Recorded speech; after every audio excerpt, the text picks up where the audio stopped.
सभी का हमारे चैनल में। और आज हम बात करने वाले हैं ईडब्ल्यूएस आरक्षण को सर्वोच्च न्यायालय ने सही माना है। आज की इस वीडियो में हम बात करने वाले हैं आरक्षण के विषय में ईडब्ल्यूएस के, जिसमें सुप्रीम कोर्ट ने अभी हाल ही में अपना निर्णय सुनाया है। सोमवार को जो है ईडब्ल्यूएस आरक्षण के ऊपर सुप्रीम कोर्ट ने 3-2 से जो है इसको सही माना है। बात करते हैं कि आज के इस वीडियो में हम किन किन बातों की चर्चा करने वाले हैं। सबसे पहले हम बात करेंगे कि ईडब्ल्यूएस कोटा क्या है। दूसरे में हम बात करने वाले हैं कि संशोधन ने क्या क्या बदला है और ईडब्ल्यूएस कोटा को बरकरार रखने के लिए बहुमत के तर्क क्या दिए गए हैं। इसकी चर्चा भी हम आज के इस वीडियो में करेंगे। तो शुरुआत करते हैं आज के इस वीडियो की, लेकिन मोटे तौर पर हम जान लेते हैं कुछ बातों को, महत्वपूर्ण बातों को। तो सरकार के द्वारा 2019 में जो है वो ईडब्ल्यूएस कोटा लेके आया गया था और वो 103वां संविधान संशोधन करके जो है इसको लेके आया गया था। और तभी से इसका 2019 से जो है काफ़ी ज़्यादा विरोध देखने को मिल रहा है। कई सारे विरोधकर्ता जो है न्यायालय में जाके याचिका करी थी इसके विरुद्ध। अब बात करें हम इसकी, तो 3-2 से ये जो मामला है, जो ईडब्ल्यूएस को आरक्षण है, इसको पास कर दिया गया है सुप्रीम कोर्ट में। अब बात कर लेते हैं कि ईडब्ल्यूएस कोटा क्या है। तो ईडब्ल्यूएस का मतलब है कि आर्थिक रूप से कमज़ोर वर्गों के लिए आरक्षण। ये आरक्षण उन व्यक्ति को के लिए है जो गरीबी रेखा से नीचे हैं, जिनकी सालाना आय 8 लाख से कम है, उनके लिए यह आरक्षण का प्रावधान करता है ईडब्ल्यूएस। और यह आरक्षण सिर्फ जनरल कैटेगरी यानी सामान्य वर्ग के लोगों के लिए है। इस आरक्षण में एससी, एसटी, ओबीसी को बाहर किया गया है। ऐसा क्यों किया गया है, इसकी चर्चा हम आगे करेंगे वीडियो में। तो दरअसल 2019 में लोकसभा चुनाव के पहले मोदी सरकार ने सामान्य वर्ग के आर्थिक रूप से कमज़ोर लोगों के लिए 10% आरक्षण दिया था। इसके लिए संविधान में 103वां संविधान संशोधन किया गया था। 2019 में 103वें संविधान संशोधन के माध्यम से भारतीय संविधान के अनुच्छेद 15 और अनुच्छेद 16 में जो है संशोधन किया गया। संशोधन के माध्यम से भारतीय संविधान में अनुच्छेद 15(6) और अनुच्छेद 16(6) को सम्मिलित किया गया, ताकि अनारक्षित वर्ग, आर्थिक रूप से पिछड़े लोगों के आरक्षण का लाभ प्रदान किया जा सके। लेकिन 2019 में जो है इस संशोधन का काफ़ी ज़्यादा विरोध किया गया। कहा जाने लगा कि ये जो संशोधन है ये संविधान के मूल ढांचों का उल्लंघन करता है, भारतीय संविधान के मूल ढांचों का उल्लंघन करता है। साथ में इंदिरा साहनी बनाम भारत संघ के मामले 1992 के मामले का भी यह जो है उल्लंघन करता है। 50% की जो सीमा सुप्रीम कोर्ट के द्वारा दी गई थी 1992 के अपने जजमेंट में इंदिरा साहनी बनाम भारत सरकार के मामले में, उसका भी उल्लंघन जो है इस के द्वारा किया जाता है। तो जानते हैं आगे।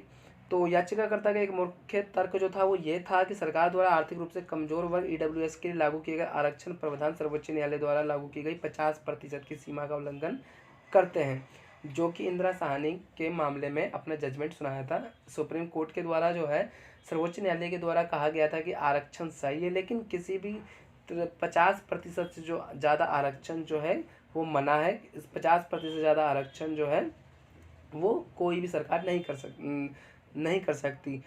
एससी, एसटी, ओबीसी को पहले ही 15%, 7.5% और 27% दर से आरक्षण दिया जा रहा है, और 10% ईडब्ल्यूएस का करने के बाद ये जो आरक्षण का प्रतिशत है ये 59.5% जो है वो बैठ जाता है, जिसके कारण ये याचिकाकर्ताओं की यह अपील है कि ये जो इंदिरा साहनी का मामला है 50% की जो सीमा दी गई है सर्वोच्च न्यायालय के द्वारा, उसका उल्लंघन करता है। अब बात करें तो सुप्रीम कोर्टों की 5 जज की बेंच ने जो है 3-2 से ईडब्ल्यूएस आरक्षण को जो है वो सही ठहराया है। बात करें 2019 में, तो 2019 में जो है वो ये जो है 3 बेंच के जजेस जो है इस पे अपना कार्रवाई कर रहे थे, लेकिन उन्होंने आगे ट्रांसफ़र कर दिया 5 बेंचों को। 3-2 से जो है और ईडब्ल्यूएस का जो आरक्षण है वो उसको हरी झंडी मिल गई। अब बात करते हैं कि कौन कौन से जस्टिस थे जो इसके पक्ष में थे। तो 3-2 से पास हुआ, तो 3 व्यक्ति जो थे इनके पक्ष में रहे। जस्टिस जेबी परदीवाला, जस्टिस बेला त्रिवेदी, जस्टिस दिनेश महेश्वरी। तो जस्टिस जेबी परदीवाला जो है उन्होंने कहा कि मैं हालांकि ईडब्ल्यूएस कोटा अनिश्चित काल के लिए नहीं बढ़ना चाहिए।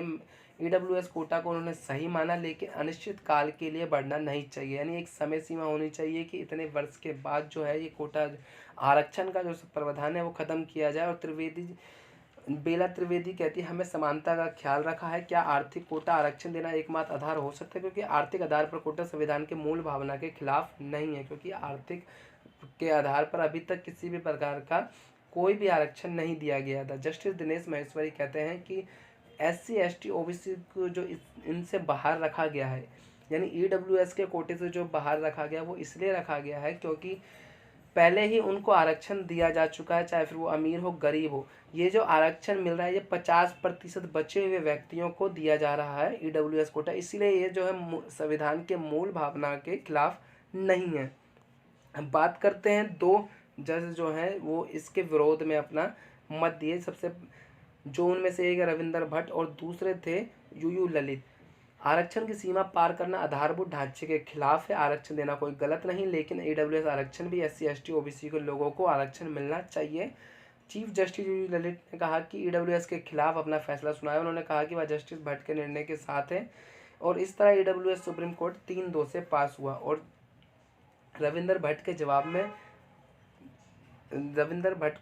जवाब में जो दिनेश माहेश्वरी ने कहा कि जो आरक्षण जो है SC ST OBC को इसलिए शामिल नहीं किया गया क्योंकि उनको पहले से ही आरक्षण दिया जा रहा है 27%, 10%, 7.5% के, जिसके द्वारा जो है अब यह उनको ये जो 50% आरक्षण मिल रही है, बचे हुए 50% को दिया जा रहा है, जिसमें आर्थिक आधार जो है वो दिया गया है। क्योंकि जो इंदिरा साहनी का जो मामला था वो शैक्षिक अधिकार और जाति के आधार पर दिया गया था, लेकिन ये जो आधार दिया गया है ये आर्थिक आधार दिया गया है, जो कि मूल भावना को कहीं से कहीं तक वो जो है उल्लंघन नहीं करता है।